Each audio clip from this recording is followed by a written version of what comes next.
2. 화. 자주 화를 내는 아들 때문에 고민하던 아버지가 있었다.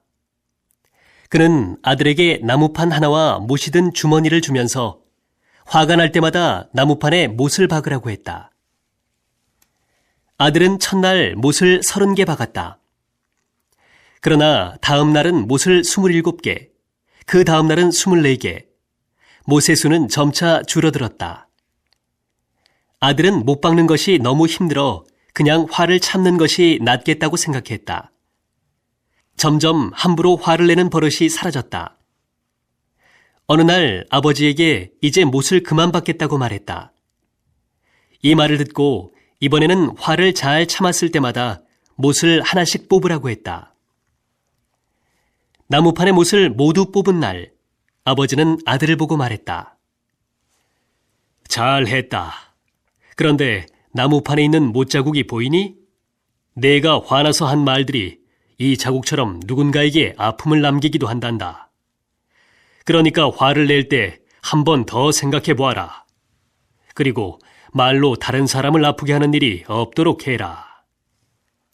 이 이야기에서 아버지는 아들에게 화를 내지 말라고 한다. 그리고 화를 내서 다른 사람에게 상처를 줄 수 있음을 가르쳐주고 있다. 현대인들은 바쁜 일상 속에서 스트레스를 받으며 살아간다. 그리고 그 스트레스 때문에 화가 난다. 그런데 화가 났을 때 그 화를 겉으로 표현하는 사람들이 있는가 하면 화를 참으며 속으로 속상해하는 사람들도 있다. 건강을 위해서는 어떤 것이 더 바람직할까? 화를 내지 않고 무조건 참게 되면 화가 마음속에 남아 병이 생기게 된다. 흔히 화병이라고 부르는데 머리가 아프거나 소화가 잘 안 되기도 한다. 어느 조사 결과에 따르면 화를 참은 사람이 화를 내며 산 사람보다 더 오래 살지 못한다고 한다. 그러나 화를 심하게 내면 몸의 각 부분에 안 좋은 영향을 주게 된다. 소리를 지르고 물건을 던지면서 화를 내면 혈압이 오르고 심장에 부담을 준다. 화를 조절하지 못하면 말로 상처를 줄 뿐만 아니라 심한 경우에는 폭력을 쓰기도 한다. 그래서 화를 내는 것은 나 자신의 건강에도 안 좋을 뿐만 아니라 남에게도 큰 상처를 준다. 그렇다면 현대인이 건강하게 살기 위해서는 어떻게 화를 조절해야 할까? 화를 내기 전에 다음 3가지를 생각한다면 그 답을 찾을 수 있다. 첫째, 내 건강과 바꿀 만큼 중요한 일인가? 사소한 경우인데도 화를 내서 내 건강이 나빠진다면 화를 낼 필요가 없다. 그냥 별거 아니라고 가볍게 생각하고 지나가면 마음도 편안해지고 화도 사라지게 될 것이다.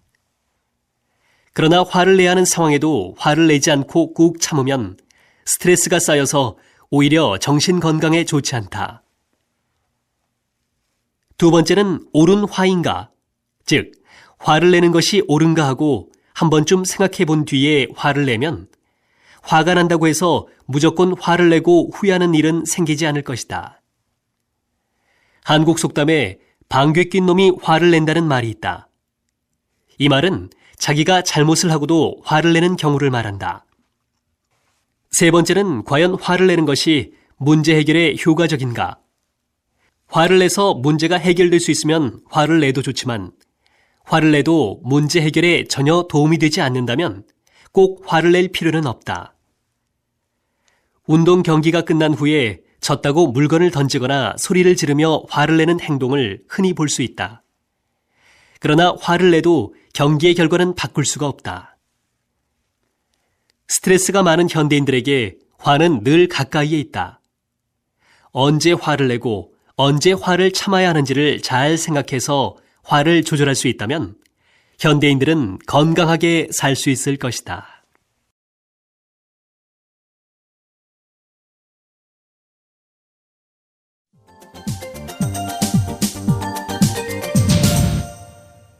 이.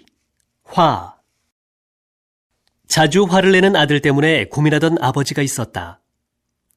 그는 아들에게 나무판 하나와 못이 든 주머니를 주면서 화가 날 때마다 나무판에 못을 박으라고 했다.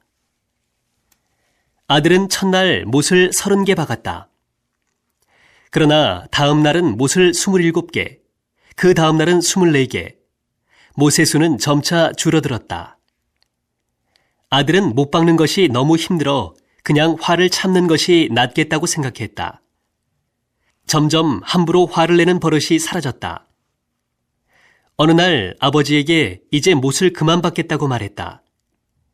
이 말을 듣고 이번에는 화를 잘 참았을 때마다 못을 하나씩 뽑으라고 했다. 나무판의 못을 모두 뽑은 날, 아버지는 아들을 보고 말했다. 잘했다. 그런데 나무판에 있는 못자국이 보이니? 내가 화나서 한 말들이 이 자국처럼 누군가에게 아픔을 남기기도 한단다. 그러니까 화를 낼 때 한 번 더 생각해 보아라. 그리고 말로 다른 사람을 아프게 하는 일이 없도록 해라. 이 이야기에서 아버지는 아들에게 화를 내지 말라고 한다. 그리고 화를 내서 다른 사람에게 상처를 줄 수 있음을 가르쳐주고 있다. 현대인들은 바쁜 일상 속에서 스트레스를 받으며 살아간다. 그리고 그 스트레스 때문에 화가 난다. 그런데 화가 났을 때 그 화를 겉으로 표현하는 사람들이 있는가 하면 화를 참으며 속으로 속상해하는 사람들도 있다. 건강을 위해서는 어떤 것이 더 바람직할까? 화를 내지 않고 무조건 참게 되면 화가 마음속에 남아 병이 생기게 된다. 흔히 화병이라고 부르는데 머리가 아프거나 소화가 잘 안 되기도 한다. 어느 조사 결과에 따르면 화를 참은 사람이 화를 내며 산 사람보다 더 오래 살지 못한다고 한다. 그러나 화를 심하게 내면 몸의 각 부분에 안 좋은 영향을 주게 된다. 소리를 지르고 물건을 던지면서 화를 내면 혈압이 오르고 심장에 부담을 준다. 화를 조절하지 못하면 말로 상처를 줄 뿐만 아니라 심한 경우에는 폭력을 쓰기도 한다. 그래서 화를 내는 것은 나 자신의 건강에도 안 좋을 뿐만 아니라 남에게도 큰 상처를 준다. 그렇다면 현대인이 건강하게 살기 위해서는 어떻게 화를 조절해야 할까? 화를 내기 전에 다음 3가지를 생각한다면 그 답을 찾을 수 있다. 첫째, 내 건강과 바꿀 만큼 중요한 일인가? 사소한 경우인데도 화를 내서 내 건강이 나빠진다면 화를 낼 필요가 없다. 그냥 별거 아니라고 가볍게 생각하고 지나가면 마음도 편안해지고 화도 사라지게 될 것이다. 그러나 화를 내야 하는 상황에도 화를 내지 않고 꾹 참으면 스트레스가 쌓여서 오히려 정신 건강에 좋지 않다.